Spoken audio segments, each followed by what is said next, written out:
Em nome do Pai, do Filho e do Espírito Santo. Amém. Amado irmão, amada irmã, é com grande alegria que nós vamos juntos aqui pela primeira vez em meu canal meditar o texto de uma solenidade que não cai no dia de domingo. Se Deus assim me permitir, eu quero conseguir partilhar com vocês todas as solenidades e festas que aparecerem na igreja, conforme, é claro, meu tempo der certo. E a primeira solenidade é uma solenidade muito importante da igreja, que é a solenidade da Imaculada Conceição da Virgem Maria. É a solenidade esta que é celebrada no dia 8 de dezembro. Vamos juntos meditar neste primeiro vídeo a primeira leitura e dar uma rápida pincelada no salmo responsorial desta solenidade.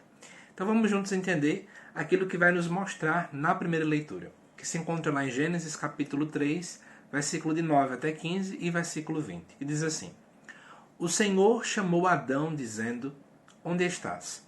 E ele respondeu: Ouvi tua voz no jardim e fiquei com medo, porque estava nu e me escondi. Disse-lhe o Senhor Deus: E quem te disse que estavas nu? Então comestes da árvore de cujo fruto te proibi comer? Adão disse: A mulher que tu me deste por companheira, foi ela que me deu do fruto da árvore, e eu comi. Disse o Senhor Deus à mulher: Por que fizestes isso? E a mulher respondeu: A serpente enganou-me e eu comi. Então o Senhor disse à serpente: Porque fizeste isso, serás maldita entre todos os animais domésticos e todos os animais selvagens. Rastejarás sobre o ventre e comerás pó todos os dias de tua vida. Porém, inimizade entre ti e a mulher, entre a tua descendência e a dela. Esta te ferirá a cabeça, e tu lhe ferirás o calcanhar. Adão chamou a sua mulher Eva, porque ela é a mãe de todos os viventes. Esse é o texto que se encontra na primeira leitura. E para poder contextualizar melhor, eu preciso explicar algumas coisas bem importantes para uma melhor compreensão deste texto bíblico. Em primeiro lugar, no livro do Gênesis, nós temos dois relatos da criação. Se você pegar sua Bíblia, você vai perceber que no capítulo 1, até o versículo número 4, na primeira parte deste versículo do capítulo 2, nós vamos ver um relato bem completo da criação do mundo. Ali vai dizer aquelas frases bem célebres que conhecemos. Deus diz: faça-se a luz, e a luz foi feita. E aqueles refrões que são bem repetitivos no capítulo 1. E Deus viu que tudo era bom. Então, neste primeiro relato, tem toda uma teologia envolvida, mas depois, no versículo 4, a segunda parte, capítulo 2, em diante, nós vamos, de fato, Deus mais uma vez construindo, Deus construindo o mundo mais uma vez. E não aparece muito aquela faça-se a luz foi feita, mas agora vai mostrar Deus que é um oleiro, porque ele molda o homem do barro. Deus que agora caminha no jardim, então agora Deus tem pernas. Deus fala com o homem inclusive escuta os passos de Deus. Então nós temos duas teologias aqui bem distintas. No primeiro, Deus é como esse grande maestro que vai fazendo uma grande orquestra com tudo aquilo que ele vai criando. De fato, o primeiro relato da criação, o foco maior é na palavra de Deus. Deus que inclusive é maior do que os astros, contrapondo uma grande realidade que era vivida naquele tempo, que os astros eram deuses. Agora Deus é maior, Deus é quem manda, Deus é quem cria esses astros. Nesse segundo relato, é Deus agora que é próximo da humanidade. Tudo isso porque também muitas divindades eram muito distantes daquele povo. E o povo de Israel foi compreendendo assim o seu Deus, o único Deus que existe na verdade. E para você poder entender melhor ainda essa conotação, a gente precisa entender quando este relato foi escrito. O livro de Gênesis, especialmente esse trecho aqui, é datado por muitos estudiosos ali por volta do tempo em que o povo de Israel estava vivendo no exílio da Babilônia, que já foi falado em muitos vídeos que eu tenho gravado aqui no canal dentro deste tempo do Advento. Em resumo, o povo de Israel estava ali fora de sua terra porque foi obrigado a sair de sua terra. Eles tiveram que abandonar Jerusalém, que era a cidade principal. O templo de Jerusalém, que era o templo principal deles, foi destruído. Muitos sacerdotes ficaram ali literalmente presos na Babilônia. Aquele povo não viu uma perspectiva de vida futura.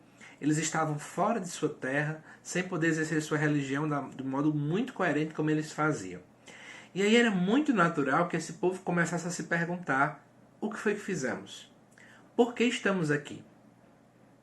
E aí começou-se a vir, obviamente por ação do Espírito Santo, toda essa inspiração que deu origem a esse trecho do capítulo 2 e 3, que entra dentro, no caso da liturgia de hoje, né? A liturgia deste dia 8, solenidade da Imaculada Conceição. O homem chegou a viver tudo isso porque ele pecou. A maldade não vem do coração de Deus. Deus não quer o mal para ninguém. O mal provém do pecado. O mal é o pecado. Se nós olharmos para o tempo de hoje em dia e vermos que existem pessoas passando por desigualdades sociais, o mal daí é o pecado. Se nós vemos mulheres sendo violentadas pelos seus esposos, o mal daí é o pecado. A origem de todas as coisas é o pecado. É interessante, né? Na solenidade em que nós celebramos a graça que Deus preservou a mulher do pecado, a primeira leitura fala justamente do pecado. Mas vamos então agora, já tendo essa compreensão, né? Como eu já falei, esse é o segundo relato da criação, e nesse capítulo 3 o foco principal é falar da origem do pecado, né?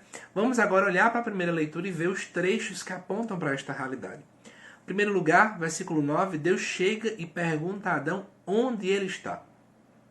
Ele vai dizer que ouviu a voz de Deus no jardim, Deus aqui fala como ser humano que anda e tal, e Adão fica com medo e se esconde.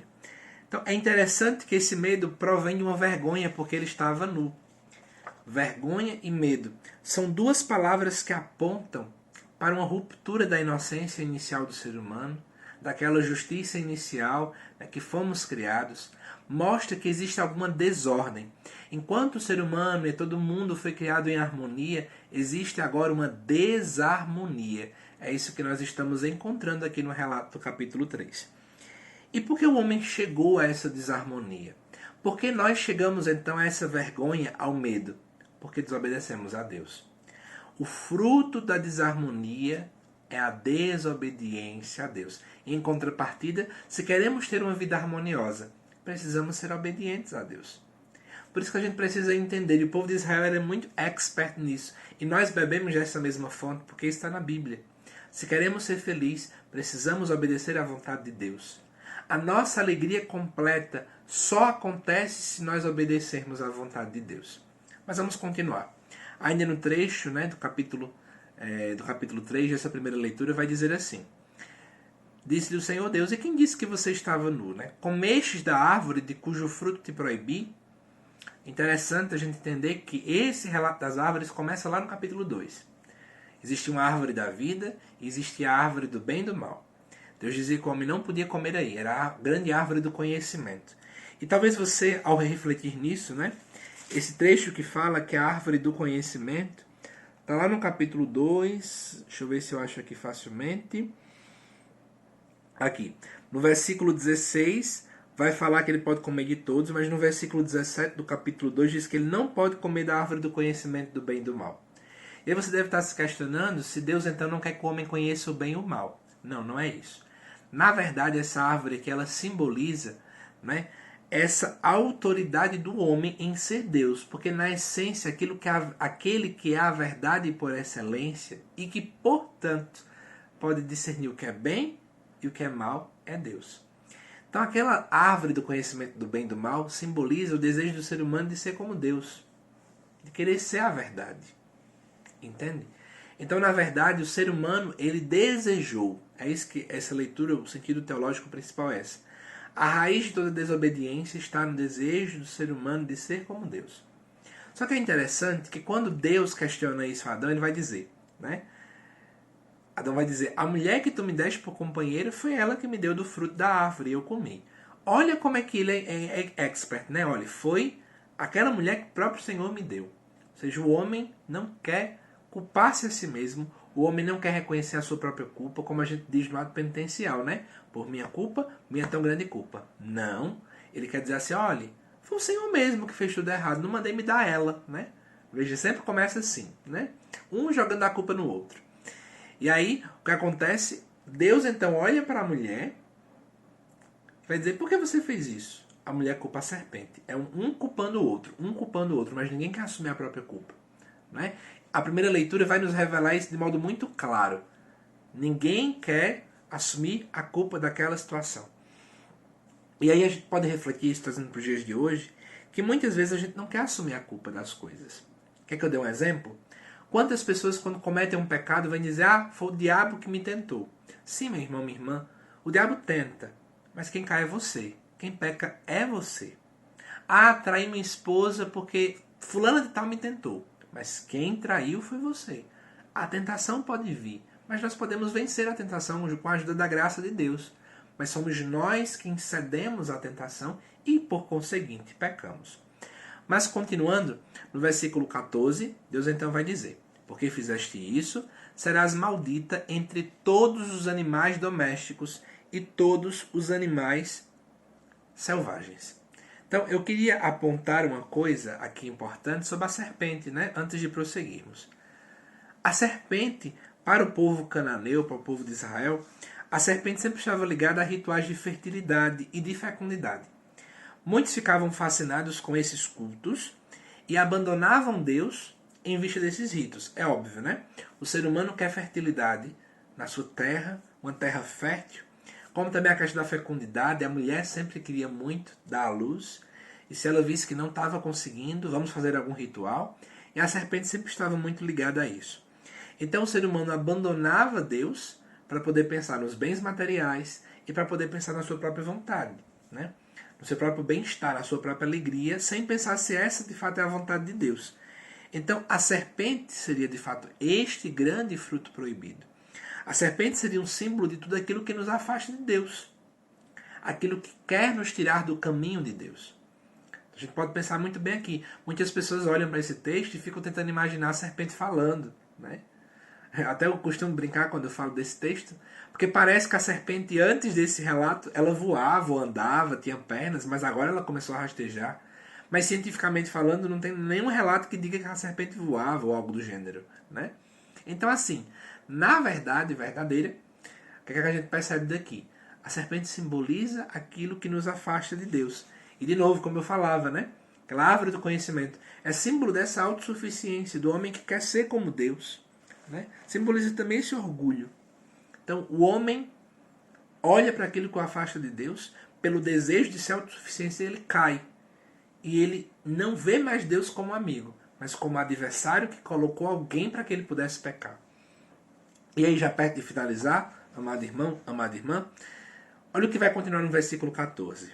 Né? Deus vai dizer que a serpente vai rastejar, e no versículo 15 diz algo que é muito confuso para muitas pessoas, que é o seguinte: porém, inimizade entre ti e a mulher, entre a tua descendência e a dela. Tudo bem. A gente sempre faz uma alusão cristológica que a descendência da mulher é Jesus Cristo. Jesus Cristo é o descendente por excelência, que ele é de fato inimigo do mal, obviamente, né? E aí vai dizer: esta te ferirá a cabeça e tu lhe ferirás o calcanhar. E aí? Quem é que está pisando na cabeça da serpente? Maria ou a descendência de Maria, que no caso é Jesus? E aí, para lhe ajudar, eu vou ler um pouquinho do que é que vai falar aqui no rodapé da Bíblia de Jerusalém, que resume muito daquilo que eu gostaria de falar para vocês. Veja bem, a tradução grega, tudo isso porque o Antigo Testamento foi escrito em hebraico inicialmente, e não tinha-se vogais, então muita coisa dificultava, mas ali poucos anos antes, né, uns 200, 300 anos antes de Jesus vir ao mundo, a Bíblia foi traduzida para o grego, porque era a língua corrente do momento. Nessa tradução, começando a última frase com o pronome masculino, porque nela é colocada que a descendência é em relação ao lado masculino, atribui essa vitória não à linhagem da mulher em geral, mas a um dos filhos da mulher.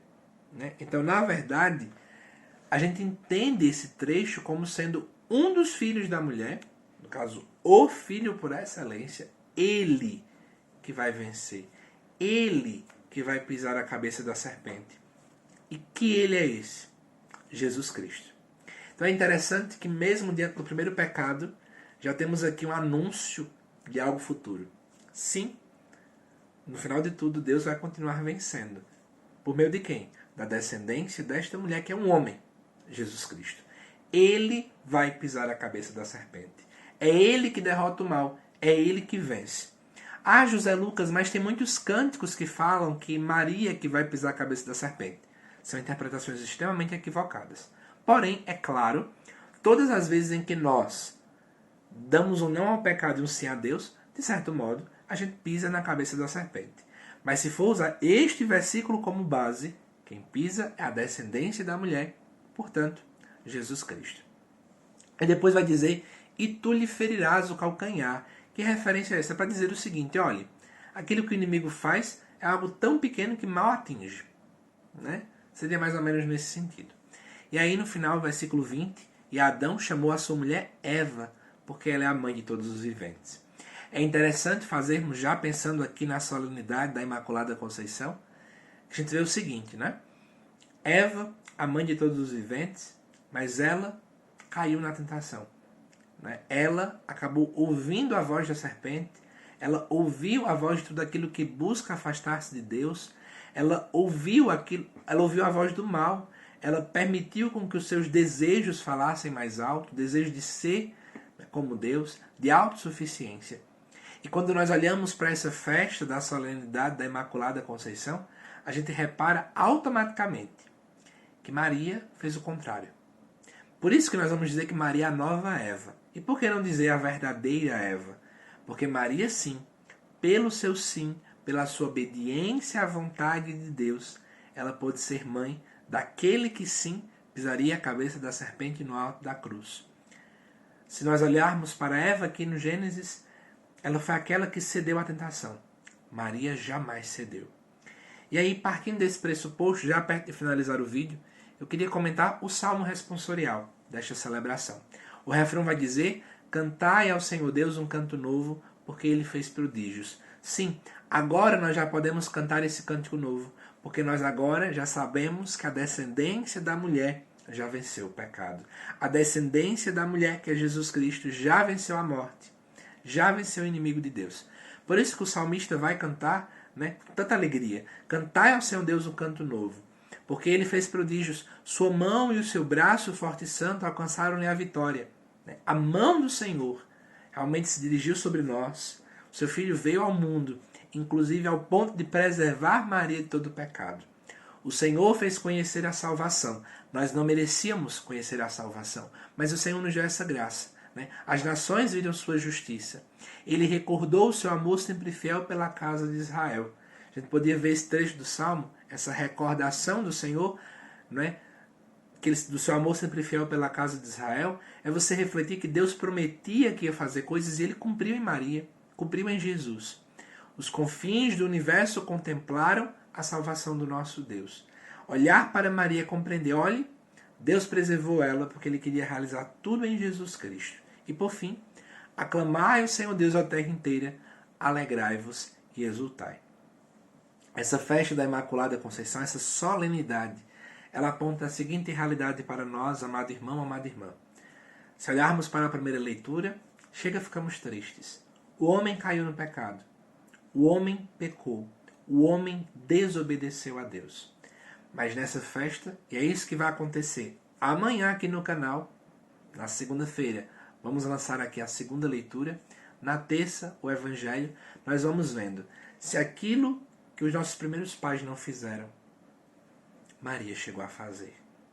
Aquilo que era o chamado inicial, que muitos não compreenderam, muitos não realizaram, em Maria aconteceu. Por isso que a solenidade reveste-se dessa alegria.